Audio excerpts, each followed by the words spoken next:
Hi class 8th, hope you all are fine. Stay at home, take care of yourself and don't go out. Today I am going to start the first chapter from unit 1.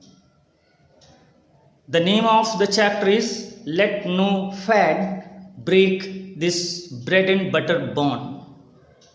Fad comes for fashion and fashion is already temporary. Okay आप देखें तो fashion temporary होता है. आज कुछ और fashion है, कल कुछ और फैशन होगा. कभी कोई चौड़ी पैंट पहनता था, कभी कोई टाइट पैंट पहनता था. तो that changes according to time. तो therefore he says let no fad, let no craze which is temporary break this bread and butter bond. जो मेरा ब्रेड एंड बटर का बॉन्ड है इसको कोई भी तोड़ नहीं सकता. Bread and butter bond means that was the staple diet for the writer. Okay, he was very crazy for bread and butter. तो let us start this chapter.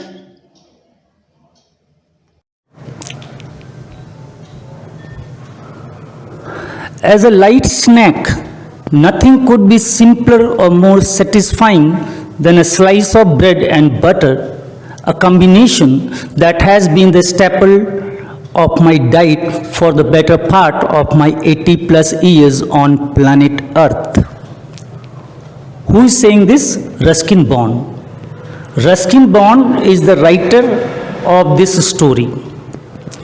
He says that butter and bread was his staple diet. Staple means most important, significant.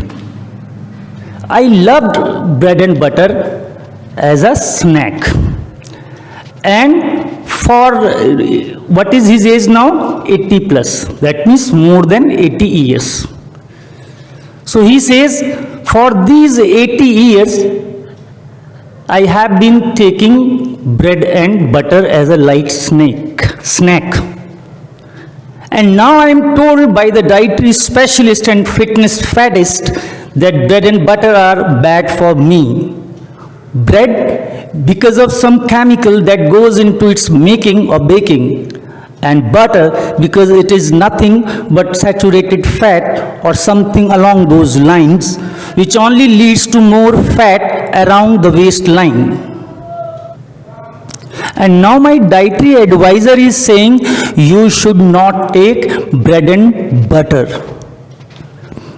You should not take bread because while making bread, chemicals are used in it. You should not take butter because it is nothing but only fat or something along those lines which only leads to more fat around the waistline. तो अगर तुम ये खाओगे तो तुम्हारी कमर जो है चारों तरफ से और फैट्स इसमें बढ़ जाएगा. Then you have a fatty heart. I was told by a specialist some 50 years ago when I was living in New Delhi. Well, I still have my fatty heart, although I no longer live in New Delhi and my waistline is as undulating as the hills upon which I now dwell. Stop eating bread and butter, says my dietary advisor. It will shorten your life.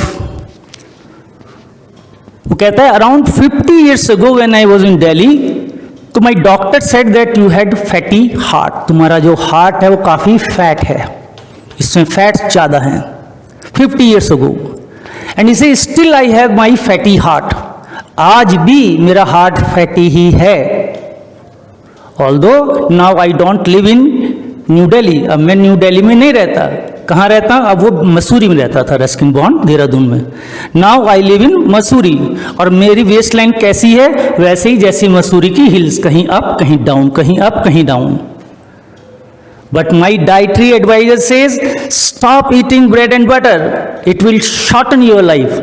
और मेरी जो adviser है she keeps on giving me instructions, कैसे इनको खाना छोड़ दो नहीं तो तुम अपनी लाइफ कम कर दोगे, कम कर दोगे। He is now 80 plus. Average Indian life is 70। Average Indian की जो लाइफ है 70 साल है, वो 80 साल से ऊपर का है। और अब उसे कहा जा रहा है, अब उसे रेस्ट्रिक्शन दी जा रही है, भाई ये चीज खानी है, ये चीज नहीं खानी है। Okay, should I switch to paratha? I ask. I rather like the thought of stuffed paratha for breakfast. That's even worse. She screams at me. Next thing, you will be wanting pure ghee to go with them. तो उसने कहा कि ऐसा करो, मैं पराठा खा सकता हूँ। तो डाइटरी एडवाइजर ने कहा वो तो और भी बुरा है, उससे तो तुम अगर पराठा लोगे तो फिर तुम्हें घी भी मांगोगे। तो when I am already denying for butter, how could I permit you for what you call ghee? So what do I have for breakfast? No flour, no butter, no flour, no ghee. You can have dalia. What's that? I asked. I thought the dahlia was a flower. तो जब उसने सब कुछ मना कर दिया तो डाइटर ने भाई तुम ऐसा कर सकते हो, दलिया ले सकते हो।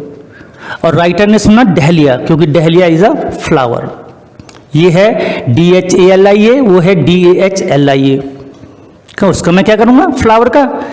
दलिया is a form of oats. They call it porridge in England. Scottish people eat it. Actually I remember dalia from my boarding school days in Shimla when we used to confront it at breakfast time. Confront means face करना किसी चीज को, किसी challenging situation को face करना। और यहाँ challenging situation क्या थी, वो कहता है कि दलिया एक ओट की तरह होता है। दे call it porridge in England. In England they call it porridge। Scottish people इसको ज्यादा खाते हैं।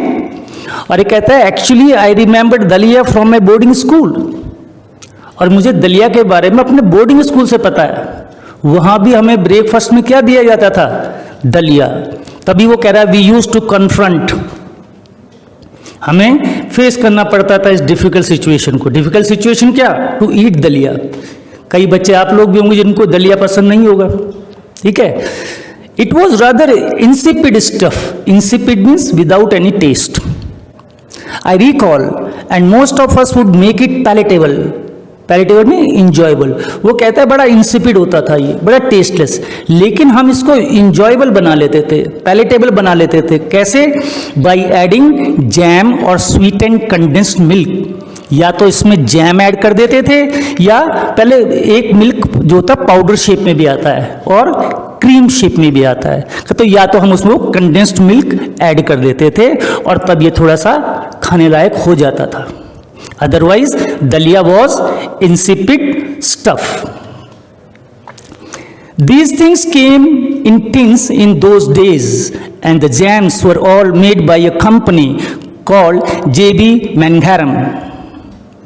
I wonder what happened to J.B. Mangharam's many fine condiments. They disappeared by the late 1950s. कहते हैं पहले ये सब कंडेंस मिल्क हो गया, ये जैम हो गया, ये क्या आता था, टिन कैंस में आता था। और कौन सी कंपनी बनाती थी इसको, JB Mangharam। फिर वो कहता है I wonder what happened to JB Mangharam's many fine condiments. Condiment mean ingredients, जो चीज़ें बनाते थे, मसाला हो गया या कोई स्वीट्स हो गई या पाउडर्ड मिल्क हो गया, ये सब कंडीमेंट्स थे। तो कहते थे कि JB हैरम के कई सारे कंडीमेंट्स थे, पता नहीं कहाँ चले गए। They disappeared by the late 1950s। 1950s में वो कंपनी खत्म हो गई थी। अब वो फिर फाइनल दोबारा वापस आता है। Anyway, the other day I found a bowl of dalia placed before me at breakfast time. As expected it tasted like sand dug up from the beach. और कहेंगे नेक्स्ट डे ब्रेकफास्ट के टाइम मेरे सामने क्या दिया, दलिया। और एज एक्सपेक्टेड, जैसे मुझे पता ही था, इट टेस्टेड लाइक सैंड, जैसे सैंड होती रेत, उसकी तरह टेस्ट था इसका। ब्रैकेट में लिखता है ऑर्गेनिक ऑफ कोर्स। हालांकि ऑर्गेनिक है नहीं, जो जिन चीज़ों में केमिकल पड़ता है वो इनऑर्गेनिक, और जो विदाउट केमिकल्स बनाई जाए दैट इज ऑर्गेनिक। आजकल हमारे यहाँ भी ऑर्गेनिक एग्रीकल्चर को बहुत बढ़ावा दे रहे हैं। भाई केमिकल्स का यूज़ मत करो, यूरिया का यूज़ करो। जैसे आपने देखा होगा कि वो खाद बनाने के लिए सिखाते हैं कि आपके पास जो कूड़ा है वेट जो है उसको अलग रखो, उसमें फिर कुछ कीचड़े डालते हैं, खाद बनाते हैं, ठीक है, जो फसलों के लिए अच्छी होती है। तो वो कहते हैं केमिकल का यूज़ मत करो, जो ऐसे बनाते हैं that is called organic. Okay, so I reach for the sugar bowl, no sugar said my dietary adviser, that is white poison. So I reach for the jam pot, no jam she scream, that is 50% sugar. So I reach for the salt cellar, no salt, no salt. If you take salt, your blood pressure will shoot up. Maybe I could have some mango pickle just to give it a little flavor. अब जब दलिया आ गया तो मैंने सोचा थोड़ा इसमें चीनी डाल दूं, तो I went for sugar. तो she restricted no sugar. I went for salt. Again she restricted no. Salt खाओगे तो तुम्हारा ब्लड प्रेशर बढ़ जाएगा.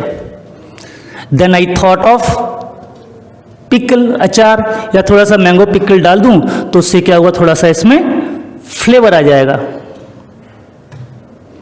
तो what she said, pickle is full of salt. I grew rebellious and refuse to eat the dalia. You can give me a plain chapati, I said sulking. No, he was fed up, he was tired, उसे गुस्सा आ गया। ही ग्रू rebellious और उसने कहा मैं नहीं खाऊंगा दलिया। You can give me plain, मुझे तो एक सादी आप चपाती की रोटी दे दो।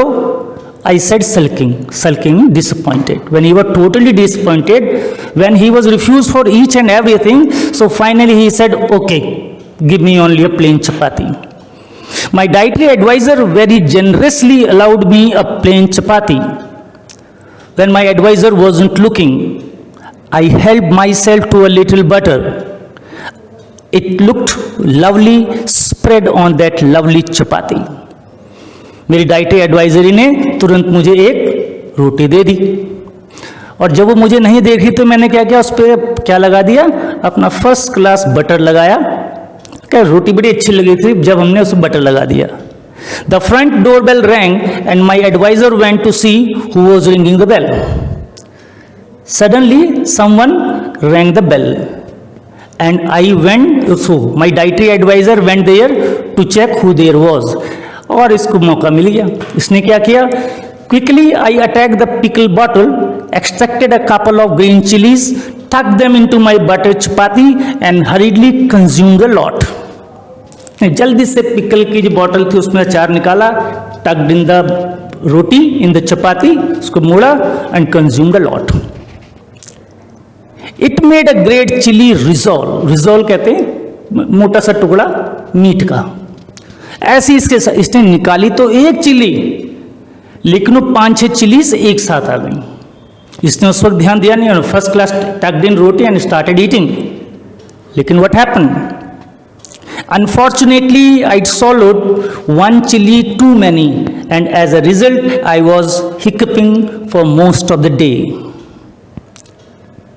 एक चिल्ली की बजाय कई चिलीज मुंह में चलेंगी, चिली मीन्स मिर्च, और इससे क्या था, hiccupping for most of the day, पूरे दिन भर उसको हिचकियां आती रही, pip pip pip. On at least 2 occasions my dietary advisor mistook my hiccups for the signal on her cell phone. और 2 बार तो ऐसा हुआ कि मैंने हिचकी ली और डाइटरी एडवाइजर ने सोचा शायद उसके फोन पे कोई सिग्नल आया है। Okay, this only sharpened her dietary zeal, and for lunch I was given pea soup and what may have been granulated sunflower seeds, organic of course. और जब मैंने प्लेन चपाती खा ली, अकॉर्डिंग टू हर, उसको तो ऐसा लगा मैंने प्लेन चपाती खाई, तो शी गॉट मोर एक्साइटेड। जैसे आपने देखे एक सीरियल आता है तारक मेहता का उल्टा चश्मा, उसमें जो मिसिज तारक मेहता है, she was always excited to give some dietary food to her husband. In the same way, this dietary advisor was also very excited, and for the lunch what she decided, pea soup, कि pea soup दो, and what may have been granulated sunflower seeds, और क्या डला हुआ था इसमें, sunflower के seeds को ग्रैन्युलेटेड, बहुत महीन पीसा हुआ था, ग्राइंडेड करके छोटे छोटे टुकड़े। ऑर्गेनिक ऑफ कोर्स, ये ताना जरूर मारता कि ऑर्गेनिक था। She left in the afternoon to give a lecture on healthy eating in one of her premier schools and I made a beeline for the kitchen. अब आफ्टरनून में उसे school में लेक्चर देने जाना था हेल्दी ईटिंग पर। किसको? Dietary adviser को। और जैसे ही वो गई तो I made a beeline, I quickly went to where kitchen and help myself to bread and butter and strawberry jam. सबसे पहले मैंने ब्रेड ली, बटर लगाया और उसको स्ट्रॉबेरी जैम के साथ खाया। And washed it all down with T made with condense milk. और फिर जो कुछ मैंने खाया था उसको कैसे धोया, कैसे साफ किया? एक फर्स्ट क्लास चाय बनाकर, वो भी कंडेंस मिल्क की। खूब गाढ़े दूध की चाय पी मैंने और सब कुछ धुल गया।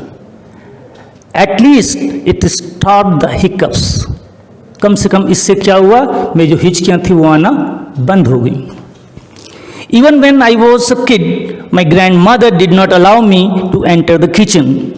She maintained that pickle and chutneys heated the blood. Now he was talking when he was a kid, कि जब मैं छोटा बच्चा था तो my grandmother never allowed me to come in the kitchen. Kitchen में तो कभी आदमी कुछ चख लेता है, कभी कुछ चख लेता है, because according to her chutney and what pickle it should not be eaten, क्योंकि ये क्या करता है? हीटेड द ब्लड, ब्लड को हीट करता है, गर्म करता है। And mean spice are bad for the brains. Mean spice cake की तरह मान लो, पेस्ट्री की तरह मान लो, जिसमें कई सारे ड्राई फ्रूट्स होते हैं। कहते हैं ये चीज तो ब्रेन के लिए बहुत ही खतरनाक थी। तो क्या होता था? As a result I would sneak across to our neighbour a dear old lady. तो as a result I would sneak, चुपके से जाता था कहाँ? टू अवर नेबर, अपने पड़ोसी के यहाँ। और पड़ोसी कैसी थी? अ डियर ओल्ड लेडी, बड़ी प्यारी और old lady. Who fed me meringues and lemon tarts. Meringues भी केक हो गया made of egg. Lemon tarts कहते हैं बॉक्स को जिसमें स्वीट्स रखते हैं। तो लेमन टार्ट्स कह रहा है, इसका मतलब लेमन स्वीट्स उसमें होती थी, मुझे वो हमेशा खिलाती थी।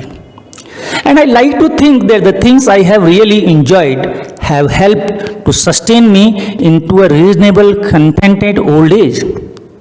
And I like to think, और मुझे ये सोचना अच्छा लगता है कि that the things I have really enjoyed, कि वो चीज़ें जो मैंने रियली एंजॉय की, help to sustain me into a reasonable contented old age, उसने मुझे अपनी इस ओल्ड एज को बनाए रखने में हेल्प की। Sustain, help, provided. नहीं तो 80 प्लस का है और एवरेज एज क्या होती है? 70। इसका मतलब उसने जो भी खाया ठीक खाया और इसीलिए वो 80 ईयर्स तक कंटेंटेड मीन सेटिस्फाइड एज, एक सेटिस्फाइड एज तक वो जिया आज तक, जो भी उसने जो भी खाया। तो आपने क्या खाया ये ज़्यादा महत्वपूर्ण नहीं है, आपने उसको, हमारे यहाँ कहते हैं what you have eaten is not important, what important is how you digested it, how you digested it, इसको पचाया कैसे। So for that workout is also must. I hope you understood this story, and then we will do some activities on this story in the later days. Okay, bye, see you, take care of yourself.